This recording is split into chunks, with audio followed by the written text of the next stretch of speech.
guys, Rachybop here. Today it's Travel Tuesday, so what more appropriate day to do a rant about public transport here in the UK.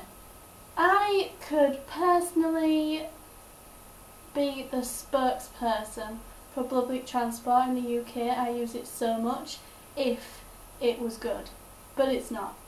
Not only are the prices absolutely extortionate, that's for bus and rail, they don't even provide a good service. And this isn't a rant against the people who work for them. This is just a thing as a whole. I'm not insulting anyone individually, I'm just saying that my experience of my many public transport journeys have mainly percentage-wise been bad. The more you travel, the more it'll cost you. The more people travel, the more they'll charge. It seems to work in a very backwards way. So here's a couple of examples so you know what I'm talking about. You guys have seen on my iPhone channel, when I've told you I'm going on a train journey, I usually tell you the price, and a lot of you comment on how much it is compared to your countries, and considering the distance that I'm travelling. On Northern Rail they do a duo ticket, which is a very good deal. It's buy one get one half price, so if you split it between you usually get a few pounds off, which every little helps, and I'm grateful for that. However, in December they decide that on a weekend you cannot get the duo ticket, and there's heaps of people travelling on a weekend in December, so really they should be giving you the discount more so than other weekends because they've got more people on the service, but they don't, and I think that's really tight. And also they don't tell you about the duo service, so they're never going to say, oh, there's two of you travelling, why don't you get the duo? They're never going to say that, so you have to know about these things. Also, you can get really cheap tickets, but you have to book exactly 12 weeks in advance to get these really cheap tickets, and that's to places like London. From East Yorkshire where I live, you can get a £10 ticket, whereas if you book it any other day of the year it's going to cost you hundreds of pounds. And that is ridiculous, because it always makes me feel really sad and also a little bit happy that I'm going down to London. I've paid £10 and there's all these people around me have paid like hundreds to be on the same journey.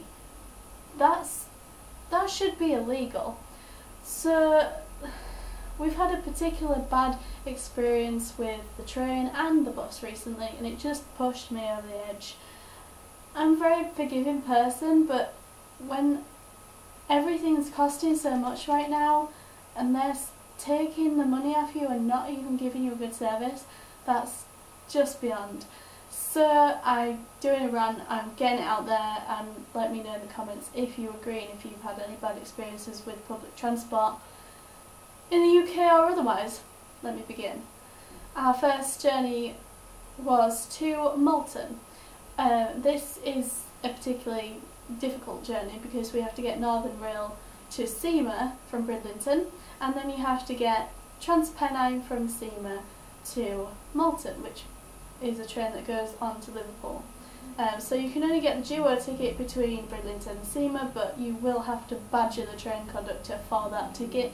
He won't give it up very easy. Well, so Malton's a pretty remote place to get to, but they have a train station, so the service should be there.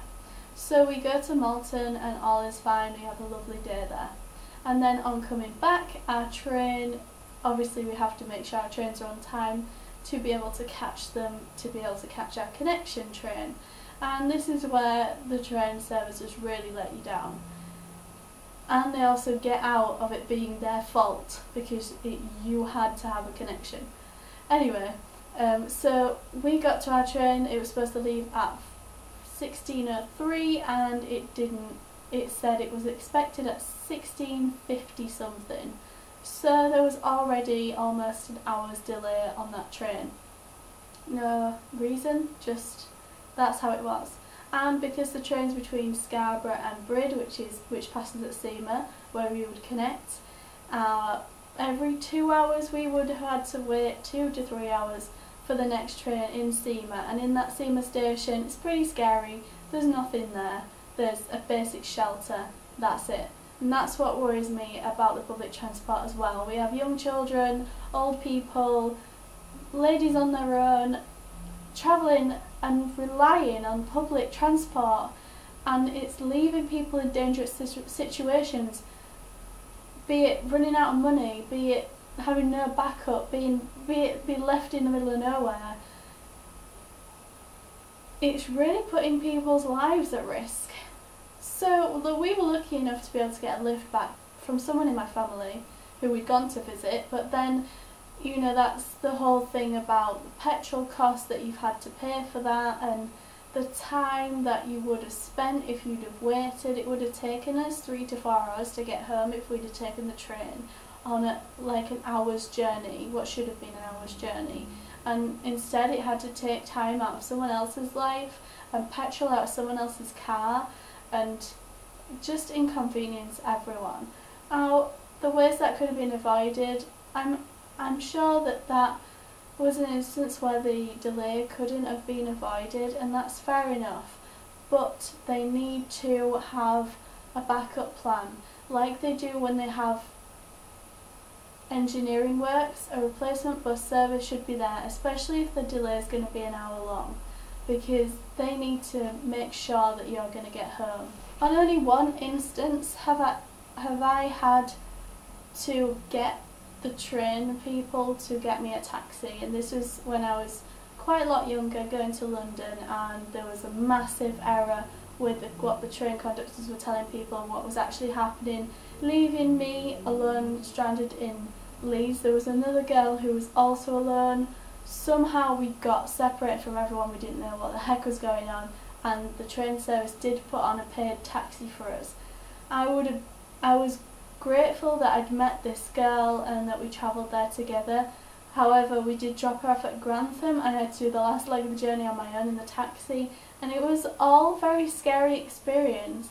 So I just want to rant. The second point to this rant is the bus service here in the UK. Now, I don't use the buses very much. I hate the buses.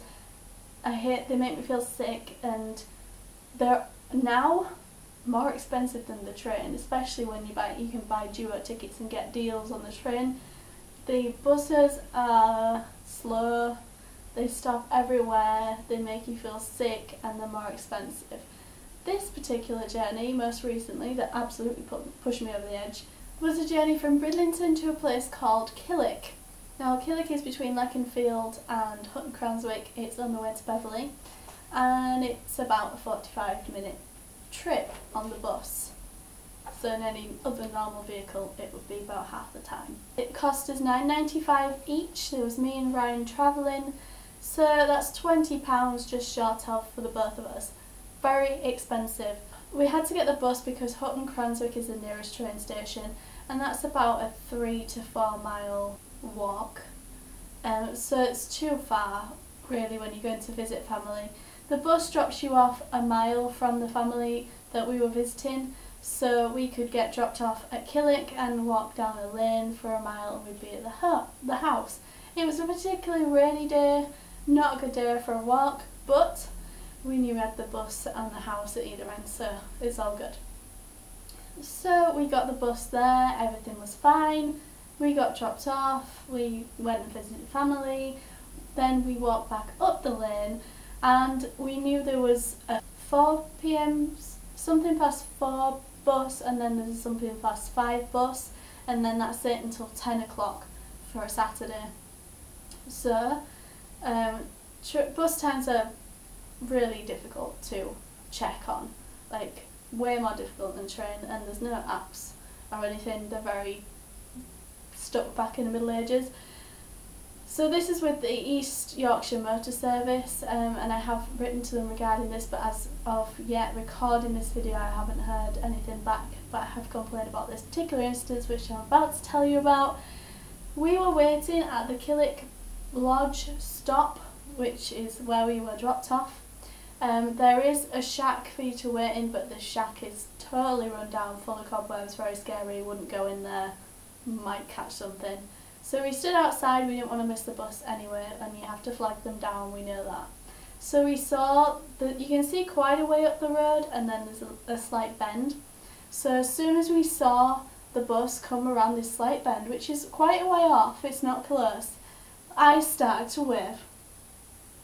And I continued to wave as the bus driver sped past us. He did not slow down. There was two of us waving at the side of the road and he did not slow down. He did see us because he looked at us as he went past and he shrugged. Like, he literally shrugged. And then he carried on. And we were like just left in the cold and the rain. If I had been on my own, I mean, it did upset me, but I knew that I had Ryan there, and I did get quite frustrated and upset because I just couldn't understand all these what ifs were going through my head, and I just can't believe that a bus driver could do that. And what if I was an old person, or what if I'd have been on my own, or what if I had a baby with me? It was so dark as well, and we had to, if we'd have walked back into the village, it wouldn't have been worth it because the next bus was in an hour. By the time we got back there, it would have been time to walk back to the bus stop, but it was too cold to stay where we were. So our only option really was to walk towards Watton and Hutton Cranswick, which were the next stops, towards Bridlington. So we decided to walk and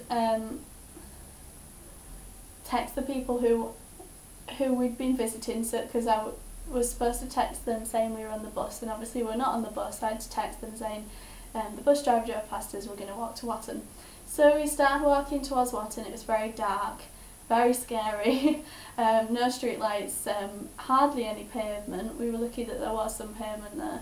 We got as far as Watton, and the member of my family that we visited had got in touch with people, and another member came to pick us up and drove us to Driffield, which was good because we were very worried that if we waited another hour or waited at Watton because we'd walked for half an hour, if we waited half an hour at Watton, we were worried that the next bus would just do the same thing, and then what would we do? We'd have to keep walking to Hutton Cranswick. It would have taken hours. So luckily a member of my family came to pick us up, drove us as far as Driffield, and we waited in Driffield, which is about 15 miles out of Bridlington, and we waited there, and we literally had time to go. We went to Wilkinson's and bought pancakes, my rabbit some food. We went to Auborough Smith's and got some magazines and sweets, and then we went back to the bus station because it was so cold we just didn't want to stay in one place.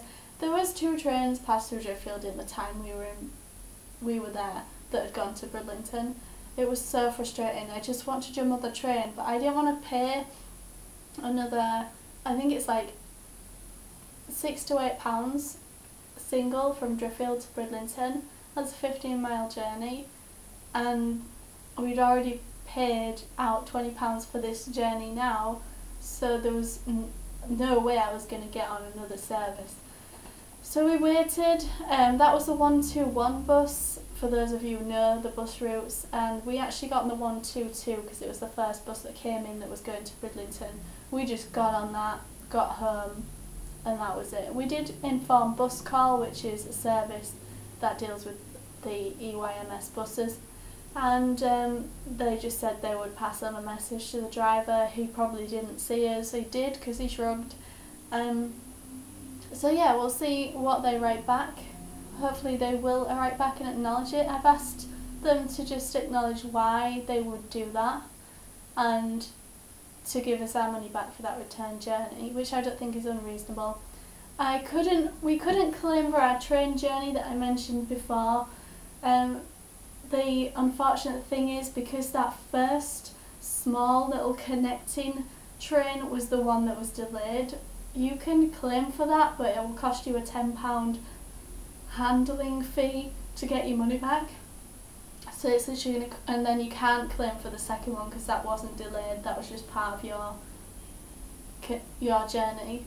So that's the way of them getting around it, and people every day will be paying for journeys they don't even end up taking because of the train or the bus, not because of themselves. And they'll be paying again to pay their friends and family to their petrol to get home, or however, or their taxi for an emergency quick journey to get them out of danger. It's just so ridiculous. I don't know what else to say. Let me know your thoughts in the comments, guys. Don't forget to like this video, unless of course you work for public transport, and probably you won't like this. But I hope you will. I hope that if you do work for them and you have to sort of cop the flak, I don't know if that's a general term that people understand, but if you have to take the blame, that's more general, if you had to take the blame on people who are ranting at you and saying, well, why didn't this happen, why didn't that happen, and you're getting the flak for that, well, I hope that you will like this video, because you shouldn't be taking the blame for the forces beyond you. Subscribe if you haven't already, share it with your friends and enemies, and I'll see you tomorrow. Bye! Hi guys, Rachybop here. This is so cool, it's so foggy. What happened? Guys, I've just starting from where we left off. Aliens, aliens. I think it's aliens. I think this is definitely aliens. Oh my goodness, can I interact? Oh my goodness. I'm really excited. Oh, no!